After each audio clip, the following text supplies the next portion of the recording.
Hey guys, it's your girl Aquila, your financially unbothered financial coach, and this is another episode of Money Tip Monday.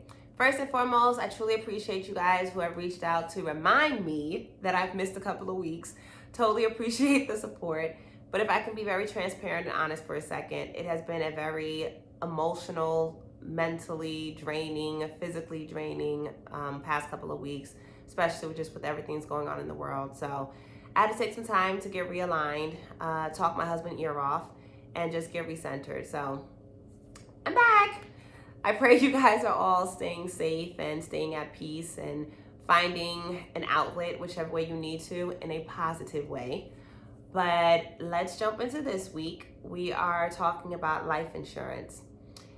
First and foremost, life insurance is to replace an income. It is not to help you get rich. Well, first of all, you won't get rich because you're the one with the insurance policy and then you die and everyone else gets rich off of your money. What fun is that? But the plan is to replace an income. Therefore, your children do not need life insurance. Period. It's a waste of money.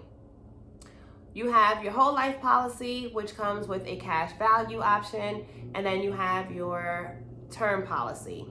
So with whole life, you are spending more money for less coverage. And that is because of the cash value option. The cash value basically means this. You have a $50,000 policy, it hits its maturity, and now you have a cash value of $25,000. Disclaimer, these are just random numbers I made up. Probably doesn't add up this way, just for presentation purposes. So you have a policy of $50,000, it hit its maturity, you have a cash value of $25,000. You decide, hey, I'm going to cash in on my $25,000. Sounds great, cool. And then guess what, you die. And your beneficiaries now do not get the $50,000, they only get $25,000. Here's why. With whole life, you are only getting the insurance coverage, not the insurance coverage plus the cash value. I know, kind of stinks, right? That's the way it is. Now, with term life, you are actually paying less money for more coverage.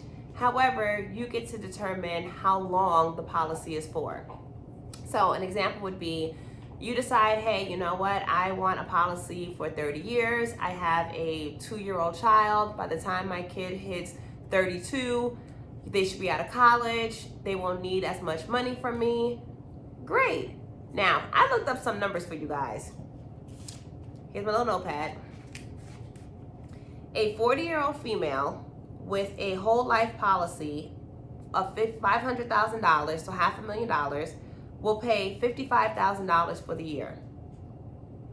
Might not seem too bad for some, but that seemed like a lot for me.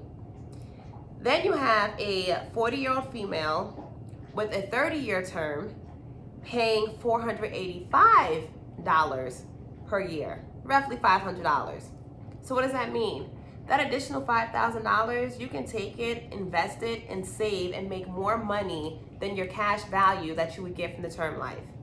Now, I don't know about you, but if I've paid money into a policy, aka the whole life, and I die, well no, my husband could die first. My husband dies, I want everything I put into it. I want the $50,000, everything he put into it, the $50,000 along with my $25,000 cash value. But they're not gonna give you that. They're only gonna give you what your policy contains. Now, I'm not a fan of giving away money, especially to people I don't know. So I personally would rather have a term life policy for X amount of years, take that significant difference and invest it in a mutual fund or stocks and let it make money for me. So that now, God forbid my husband dies within those 32 years, I still get our $500,000 policy plus whatever we have invested in stock. So keep in mind, your insurance is not to get rich. It is to replace an income. It is to ensure that your family is taken care of. The overall goal is to make sure that you have money in a savings account to pay for funeral expenses.